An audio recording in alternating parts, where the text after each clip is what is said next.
What's good, everybody? It's Kobe Cole from the Cole Front Low Podcast. Welcome back to another episode. Again, today's episode, we're gonna get into Week 1 of college football. NFL's around the corner. It starts this Sunday. First game is Thursday with the Ravens versus the Chiefs, and we're gonna get our predictions into that, and we'll get a little recap of what happened to college football. But to start off today's episode, we got a little bit question of the day, a little NBA question. So, question of the day: pick two to start NBA franchise. Rookie MJ, Rookie Wemby, Rookie LeBron, and Rookie Kobe. So, there's many ways you can go this. I already got my two in the head, but it's really like a couple ways you can go this.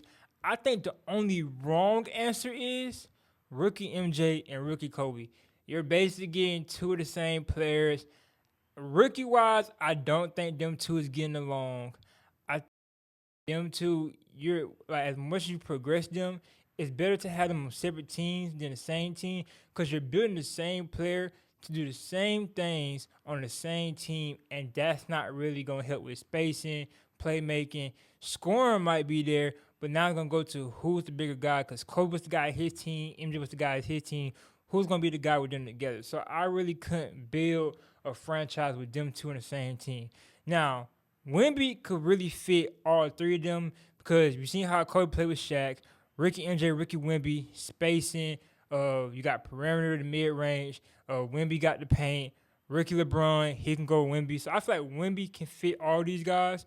Bron and MJ, I feel like they could fit each other also better than what Kobe and MJ could. But realistically, I don't see LeBron and MJ being on the same team. Also, they'd be like the third option.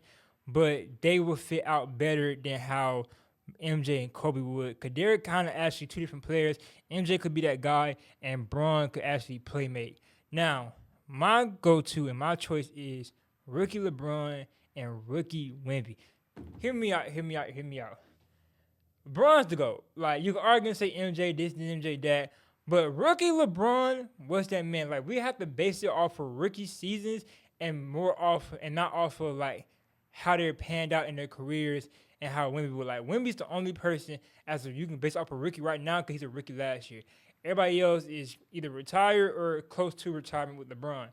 LeBron rookie season, like LeBron just didn't have help. LeBron was getting it done, and I think LeBron with Wemby, you can build a franchise around both of them. LeBron, playmaking, best all-around player, can score, can hit you a couple threes, can dunk. Wemby can do the same thing, but now you got better spacing. Let LeBron playmate, Wemby get to the basket, do a little crossover at that size, at that length. I think the best option is LeBron and Wemby. Now, y'all let me know how y'all feel about the comments, and y'all let me know who y'all think, who the two y'all would choose to start NBA franchise with. But get into the get into college and the recap of them games. First, let's start off with Florida State. So, Florida State suffered two back-to-back losses to unranked teams. First, it was Georgia Tech. Last night, it was Boston College. Now, Florida State versus Georgia Tech, I kind of gave DJ Ule a little pass. I was saying he played good. Now, when it comes to game-winning drives like that, I don't really trust him. But he played good. He can get the job done. He can get Florida State some wins. Last night, he proved me wrong. He didn't have, stat-wise on paper, you would say, he was close to throwing over 300 yards. He didn't have a bad game. But actually watching the game, his passes wasn't inaccurate. His throws wasn't there. He was underthrowing receivers. He was overthrowing receivers. Him and his receivers not on the same page. Now, some of the receivers did drop a couple great balls thrown by DJ, but at the same time, he couldn't convert first downs. He couldn't convert third down, fourth downs, touchdown drives. Like, he'll drive the team all the way down, but when it's time to put the ball in the end zone, and it was great play calling. It was a corner route back end zone over to the receiver. A fade route in the middle of not fade route. It was like a sail route in the middle of the field over to the receiver. He had a running back come out the backfield to convert fourth down and third down under through the running back. Plays like that is what cost them the game, and DJ did not have a great game last night. His stat line last night, I want to say it was like, I know it was almost under 50% completion-wise. He was 21 for 42, 272 yards, one touchdown, and one interception.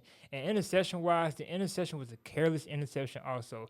Now, last week when they played Georgia Tech, they didn't look as bad, but it did show they're not the number 10 team and they're not a top 10 team. Going off ESPN, going to the season, I think they had like a 30% chance, 50% chance to make the 12-team playoffs. Keep on going into last night, I think it was 11% chance. Now, with the loss last night, they have a 1% chance to make the 12-team playoff bracket. You start at number 10. You lost to 2 unranked teams. And now you're not even considered the best team in the ACC no more. And you're probably maybe the 3rd best team in Florida because Miami looked it good. So I just don't know what to say for Florida State. I said it last year, though. To me, Florida State was frauds. Once they lost their quarterback, Jordan Travis, it was over. Then people want to make the case, so they shouldn't make playoffs because they went undefeated. It doesn't matter. Their quarterback was their team. And when they played Georgia and got destroyed by Georgia, I kept telling people, oh, these starters didn't play this and this and this and that. Y'all got to understand. At the same time, them guys are the same people that's going to play this week, these games, this season, the whole season, as long as they healthy.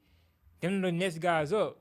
If they can't handle that, then they're going to lose. And now they're losing to back-to-back unranked teams, and that's just that you can't make excuses for that because you know what you was getting yourself into last year. The starters didn't play, the second string didn't play. Okay, them guys are next up.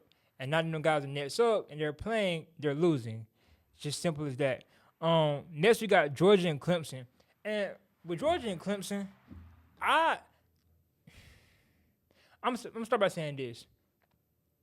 People getting on Clemson and Dabo Swinney for not getting to transfer portal, not buying to NILs. And I do think he has to grow with the times or they will leave you behind. He has to grow and get into the swing of things with NIL and get into the transfer portal if you do want to compete with these major teams. But at the same time, Clemson in that first half versus Georgia did not play a bad game. Georgia does not look like a number 1 team to me. I'm sorry. And yes, Georgia played against a number 13 team. No, I think Clemson was 14. And I think the number 13 team lost, the 14 team lost, the 10th team ranked team lost, and I think the 15th ranked, I think like 3 of the top 15 teams had lost. And Georgia played one of them guys. They played Clemson, and yeah, they probably had the best ranked opponent compared to Texas, Georgia, Ohio State, and them. But at the same time, they don't look like a number 1 team. Like as of right now, I'll take Ohio State over Georgia. I'll take Texas over Georgia. And call me crazy, say it's biased, I'll take Alabama over Georgia. Them 3 teams right now that I would take over Georgia because Georgia just don't like a number 1 team. Their defense, other than Malachi Starks, that secondary kind of looks sketchy. And I feel like once they go against a great pass-heavy team, it's going to get exposed. The D-line's good. The linebackers, they're okay. The offense look great. From tight end to running back to receivers, and especially if they get Trevor Etienne back, they're going to look great. Now, my biggest thing going to be is Carson Beck. He looked it good, and he looked it great in that season opener. Can he keep that high level of intensity up? That's still going to be the whole thing with the quarterback play from Georgia. As long as Carson Beck can keep that high level of intensity up and keep playing the way he did against other great caliber teams, Georgia will be in the national championship conversation, and they'll be top 4. But do they like a number 1 team as a whole? In my opinion, no. I feel like if I had to go over who's number 1, I'll take Ohio State. They'll be my. If I had to re-rank teams, it'd be Ohio State 1. I think Texas would be 2. I wouldn't put Alabama 3 because they played a very unranked team and not very good. So, and since Georgia did play Clemson, I would put Georgia at 3, and I put Bama at 4. But I feel like if Bama did play Georgia, I would take Bama. And get into the other unranked teams.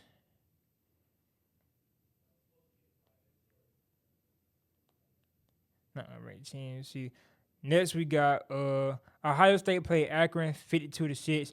Jeremiah Smith, he had a false start, he had a drop pass, but he didn't let that phase him. After that, he looked it good. He had 6 receptions, 92 yards, 2 touchdowns. Ohio, like they play Akron, and Akron's not a very good team, but at the same time, I like how Ohio State look, and like I said, I would take them over Georgia. They got a good rushing offense, a good passing offense. The defense is there also. I like Ohio State over Georgia. Yeah, they play the unranked team, but I feel like once their time comes to play higher caliber team, ranked teams, they're gonna look good too. And Jeremiah Smith, the freshman, I think he's gonna look good for years to come. Also, we got Texas versus Colorado State. Quinn Ewers looked good. Arch Manning, he had 2 touchdowns actually. He had 1 rushing and 1 throwing, so that's good for them. Isaiah Bond, he had a great game versus Colorado State. His stat line, let's see what Isaiah Bond had. 5 receptions, 61 yards, and 1 touchdown. Ryan Wingo, 4 receptions, 70 yards. His longest was 30. Texas looked good too. It's not much really to say about these games because these games was more unranked teams and you knew who was going to win. Like these games would be interesting to talk about if they struggled against these teams. But they did what number 1 team's supposed to do and went and handled business. That's my whole thing. When you're a number 1 team, Tennessee versus Chattanooga, they're number 15, 69-3. They went and handled business. See, that's my thing. When you're a high-ranked team, just go take care of business. And I don't like how Georgia be off to the slow start, then fast pace and blow them out in the second half. No. From start to finish, if they're an unranked team, blow them out the water. That's my whole thing from start to finish. Alabama versus Kentucky, 6-3-0. Right. And let's talk about Alabama real quick. Jalen Milroe, 7 for 9, 200 yards, 3 touchdowns. And he had a rushing touchdown too. Ryan Williams, but his stat line. 2 receptions, 139 yards, 2 touchdowns. His longest was 84 yards. Y'all can say what y'all want about Bama, but Bama look good. Give me them over Georgia also. Like I said, these teams went and handled business. Yes, Clemson is up there to where, not Clemson, Georgia's up there with caliber teams, but at the same time, they did beat Clemson, which was a ranked team, but let's be honest. They supposed to handle business against Clemson. Straight up. They supposed to go handle business, and that's what they didn't do. Great games. Alabama versus Kentucky, Georgia versus Clemson. Penn State versus West Virginia, 34-12. Ain't really too much to say right there. Iowa versus Illinois State, 40-0. Not too much to say. Oklahoma State versus South Dakota State, 44-20. Not too much to say there either. Miami versus Florida, 41-17. Miami went in there and took care of business. Now, I know this is a Florida rivalry, one of the 2 best schools in best schools in Florida. But this is my thing, right? What did y'all expect from this? Florida hasn't been the same for years. Like, did y'all actually expect Miami to go in there and lose? They're ranked 19th for a reason, and they're probably going to go up with multiple teams falling down. What did y'all expect from this? That's truly my question. What did y'all expect for Florida to do? Like, Cam Ward threw an interception, came back 26-35, 384 yards, 3 touchdowns, 1 interception. Like, come on. And I was on a podcast yesterday with my boy Nard from Nard Report. Make sure I go check him out. Make sure I go check out Mr. 401 also. I was on that podcast too talking about this. Do I think Cam Ward is a franchise quarterback? Not yet, based off of week 1. Because the interception he did, though, was kind of careless. But do I think he looked poised, and right now, is he the best quarterback in the ACC? Yes, I will say that. And I think Miami will jump up the rankings as long as they keep on winning. But for Florida, they got to go ahead and take care of business because they probably have the toughest schedule in all of college football. And my thing, if they leave this season with 3 losses, that's a successful season for Florida. And I know what y'all saying. I'm saying 3 losses. Go look at Florida schedule. And y'all let me know how y'all feel about that. And if 3 losses is good for them. Because that schedule right there that's just a tough schedule overall. Ohio State versus Akron went over them. Mr. Furman, ain't nothing to talk about that at all. 76-0. Kansas State versus UT Martin, number 18, 41-6. Oregon versus Idaho, 24-14. one of the biggest things I was looking for out of this Oregon team, I wanted to see what Evan Stewart was going to do this game. And he only had 3 receptions and 15 yards. His longest catch went for 7 yards. He didn't have much. Y'all know Evan Stewart is a transfer. He came from Texas A&M. Dylan Gabriel, the quarterback, 41 for 49, 380, 2 touchdowns. Them versus Idaho just didn't look good. Like, you're the number 3 team, and you only beat them by 10 points. That would be should be talking about. They're gonna drop. They're gonna drop in the rankings because ain't no way you're beating an unranked team only by 10 points, and it's Idaho. Like, some of these games you're gonna look at, are these teams better than expected, or are these teams that's high of the ranks are frauds? Like, in my opinion, Florida State frauds. Simple as that. And they just proved that against, like, they could have. Georgia Tech, I feel like Georgia Tech is always shut down. And I think Georgia Tech will jump in the rankings and somehow make it to the top 25 because they're looking good too. Also, they went against Georgia State. Dale McGee, first season opener as the head coach of Georgia State. Georgia State did not look bad at all, and I think that was a great competitive battle against Georgia Tech. But teams like that, that's how you keep boosting your confidence. And Oregon versus Idaho, that should drop their confidence because how you beat a team by 10 points. That's what I just don't understand right there. But going to next, Notre Dame, Texas A&M, that was a good fight. Notre Dame, number 7, Texas A&M, number 20, 23-13. Michigan, Fresno State. Michigan was struggling against Fresno State for the beginning, and that was 30-10. Arizona to New Mexico, 61-39. My opinion. Hold on, I gotta find it first. My opinion. Game of the week. This was game of the week, and this is what we're gonna talk about. USC versus LSU. Game of the week. This was game of the week. From start to finish, it was a hard-fought game. And a question was presented to me was, do you think USC deserved to win that game, or was it more of LSU throwing that game? I think it's a little bit of both. But I lean towards more USC deserved to win that game because from start to finish, USC put themselves in winning positions. From first quarter to the second quarter, third quarter, fourth quarter, from start to finish, they put themselves in a winning position. They had a missed field goal going to half in the second quarter, and I felt like that would have been a game-changing point right there because going to the fourth quarter, he made that field goal. They're up 1. Now you got to force LSU to score.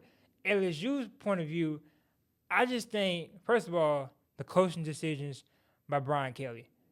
I think he put a lot of pressure on his players, not blaming his players. He took some to blame. But I think, like, going forward and not kicking the field goal, get you 3 points. Some people say 7 better than 3. Yeah, but now 3 is better than 0. Put points on the board in this hard-fought game. I feel like they was being conservative with the time. At times they should have been aggressive. They've been aggressive at the time. At times they should have been conservative. So I just feel like it's more coaching decisions going into that than what it was versus USC, how Miller Moss was playing, how Woody was playing, Woody Marks, how he was playing running the ball. They players did outplay LSU players, but I feel like Brian Kelly got out-coached by USC head coach and their coaching staff. So I feel like Brian Kelly should take a little more of the blame than putting it on his players. And he went into the post-game interview saying this about USC quarterback Miller Moss. He outplayed our quarterback. Now, both quarterbacks, Miller Moss and LSU quarterback, let me get his name real quick.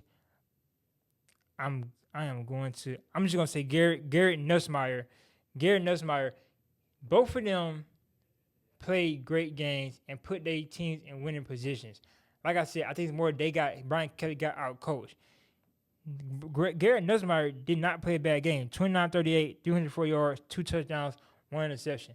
So you saying he got outplayed, which he did passing yards and stat wise, but he was in competition with Miller Moss. It's not like Miller Moss just threw him out of water and threw 200 more yards than him, rush rate more than him, threw 3 more touchdowns than him. They were both. It was a hard fought quarterback battle, like how you would see in the NFL. You just got out coached, buddy. You was making decisions at times where other decisions should be made, and you're putting that on your players, and that's not a good look for your program or the confidence will shoot down for your quarterback and for your players. Like Lacey, wide receiver Lacey, Kyron Lacey. How do you have 2 receptions in the second half? That's your best player on the field right now. He was torching USC secondary in the first half. How do you lean away from that and go from 2 touchdowns? The lights you got on me? Okay. Sorry for that. How do you go from that and go for 2 touchdowns, not 2 touchdowns, 2 receptions in the second half?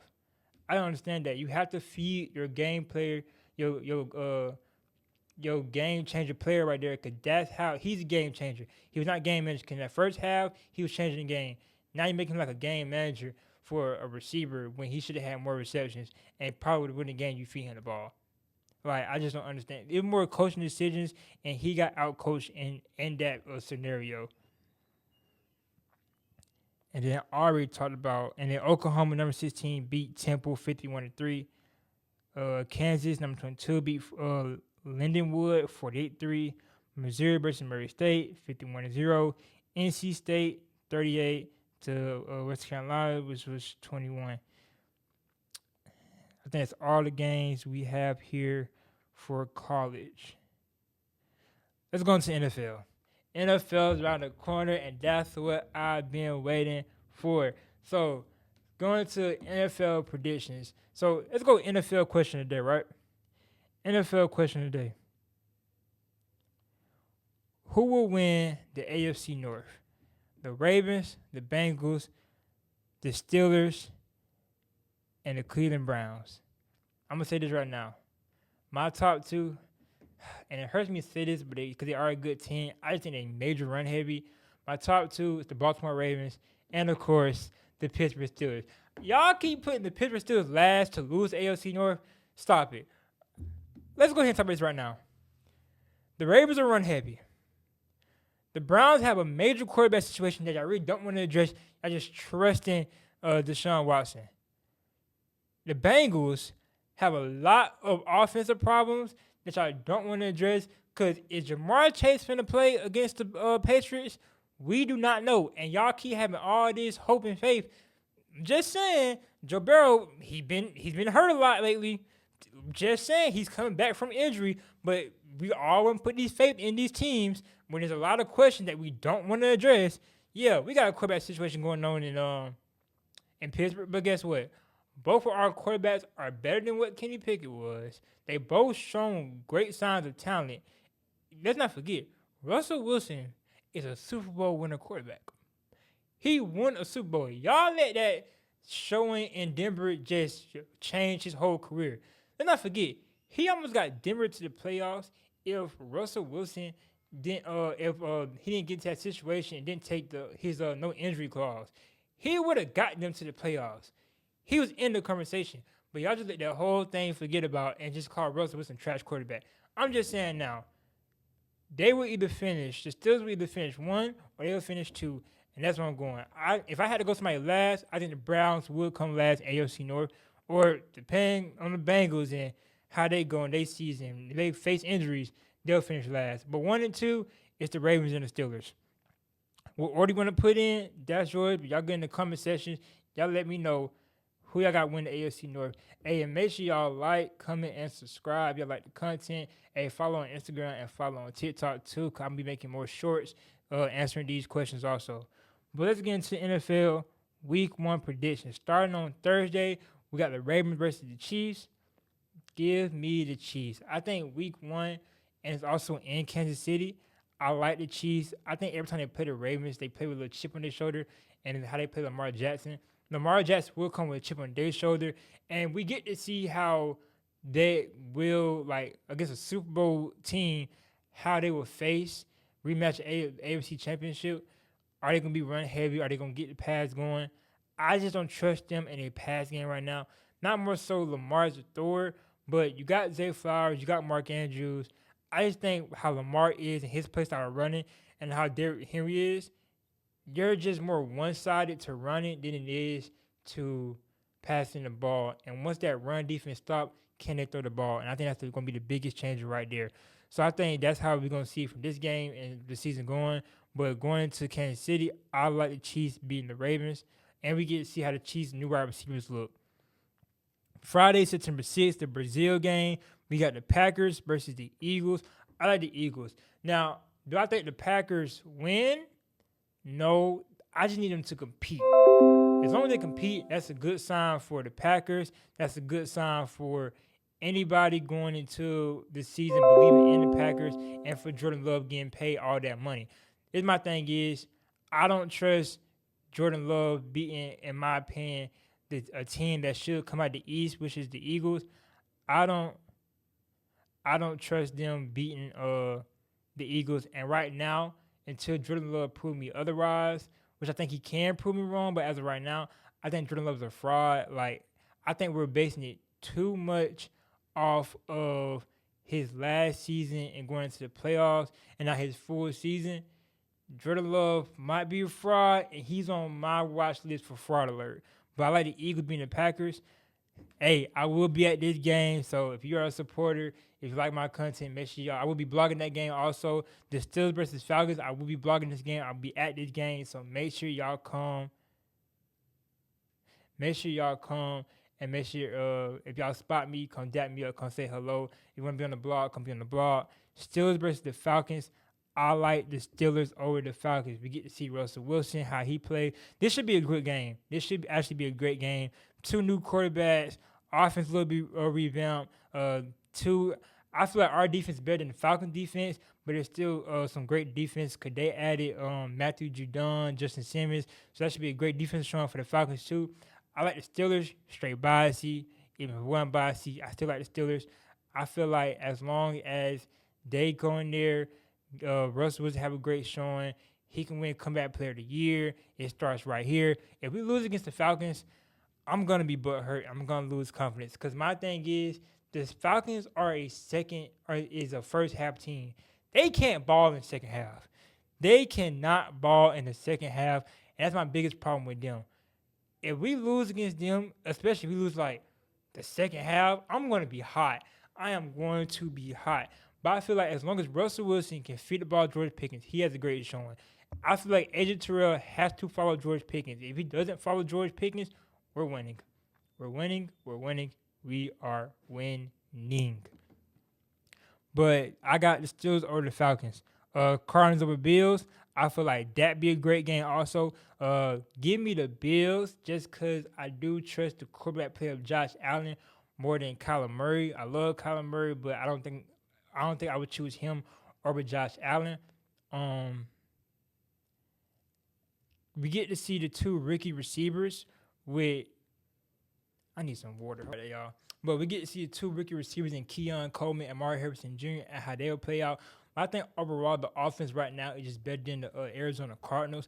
So I will take Josh Allen, but I do feel like that could be upset and the Cardinals could win, but the Bills do have home field advantage. So as long as they keep playing how they play, I think they will take the Cardinals. That's another thing. Watch the Bills to be a bottom top 15 team. And the reason I say this is they lost too much. I think people are relying on Josh Allen more than the Bills as a whole team. Josh Allen, he's a great quarterback, but can he be that whole team that's really revamped and really don't have no receiver help? That's going to be my thing. So they could be a bottom 15 or they could be a really good team. We just have to see how that plays out. Patriots over Bengals. Bengals, I just don't trust the Patriots as a whole. Giants versus Vikings. With them, I chose the Giants to win, but the only reason I chose them, I don't trust the quarterback play of the Vikings. That's my whole thing. I would trust Daniel Jones more than I trust Sam Darnold. If J.J. McCarthy was playing, I'm choosing the Vikings. But as of right now, I'm choosing the Giants over the Vikings. Excuse me. And it really just go over the quarterback play. Titans versus Bears. Bears, just don't trust the Titans as a whole.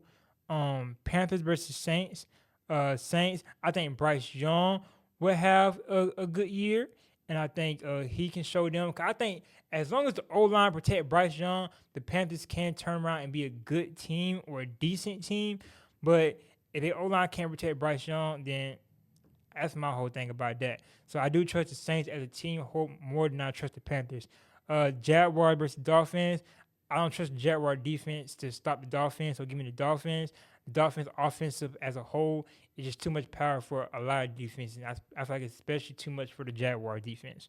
Texans versus Colts. I like Anthony Richardson. I think he can get the job done.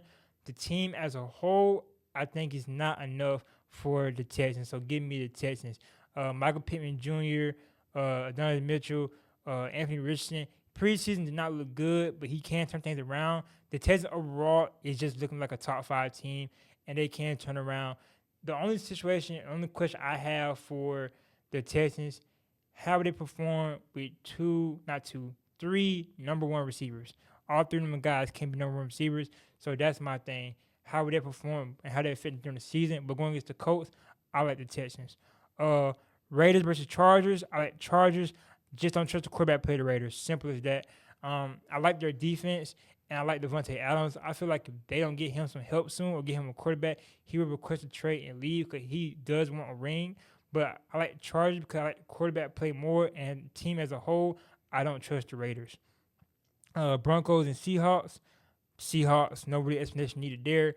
Bo Nix, I feel like he can't have a great game, but overall, I like the Seahawks over the Broncos. Browns and Cowboys. This is America's game of the week, and it really just because of the game of the week because the Dallas Cowboys are America's team. But let's be real, this is not game of the week. I'm sorry to tell y'all this. This is much more games that could be game of the week than the Cowboys and the Browns. Let's be real. But give me the Cowboys because we got to see how Deshaun Watson play and how their season going to start. And the Cowboys, I don't trust them in the playoffs. In the regular season, I trust them. They look good in the regular season. I just don't trust the Cowboys in the playoffs, and that's the biggest thing right there. So as long as – and they got CeeDee Lamb back too, so I feel like their offense might be a little bit too much for the Browns defense, but they got to protect Dak Prescott with Myles Garrett. Bucks and Commanders, straight bias. I want Jaden Daniels to win and have a great first showing, so I chose Commanders over the Bucks. The Bucks can win this game, but I'm gonna go with the Commanders. Not really too much in depth right there. It's straight bias. He Jaden Daniels. This, in my opinion, this is game of the week. I feel like the Jets and 49ers could be game of the week. The Chiefs versus the Ravens could be game of the week. But in my opinion, this is game of the week. Matthew Stafford and the Los Angeles Rams versus Jared Goff and the Detroit Lions. This is game of the week, and I got the Lions. I think the Lions team overall is better than the Rams, from running back to O-line to defense. I think the only thing you could argue is offense, and that the main thing is Puka Nacua. He might be the deciding factor right there. Cooper Kupp, Triple Crown season. I think people are riding that a little too long because last year he just did not look like that. But I like the Lions over the Rams, and I will keep saying this. I like Jared Goff more than I like Matthew Stafford. I think Jared Goff is better than Matthew Stafford. I would stand and I would die on that hill. Going to our Monday night game, Jets versus 49ers. Who did I choose here? Let me go back to my predictions. I want to say I chose the Jets. The 49ers can win this game in San Francisco, but I want to say I chose the Jets. No, I didn't. I actually didn't choose nobody for that game. It's in San Francisco. They got Brandon Ayuk back. Who did I choose? I chose somebody. I think I want to say I chose the Jets.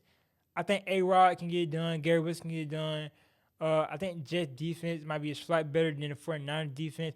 So I'm going to go with the Jets. I think Aaron Rodgers will outplay Brock Purdy also. As long as they can control their offense with their star players, I think the Jets will get the job done. So them are my week 1 predictions for NFL. Make sure y'all like, comment, and subscribe. Shout out to the NAR Report and Mr. 401. I've been on their shows too. Shout out to J Fit Down Podcast. He'll be coming on, and MK World, they'll be coming on also. But make sure y'all like, comment, subscribe. I will be blogging the Atlanta Falcons and the Pittsburgh Steelers game, so be on the lookout for that too after that game played this Sunday. I'm trying to decide because I want to get into going to some more college games too. I might go to the Georgia Tech and Syracuse game. So y'all let me know if that's something y'all would want to see also. So once again, it's your boy Kobe Cole from Low. Like, content, make sure you like, come subscribe, follow Instagram, follow TikTok. I appreciate y'all.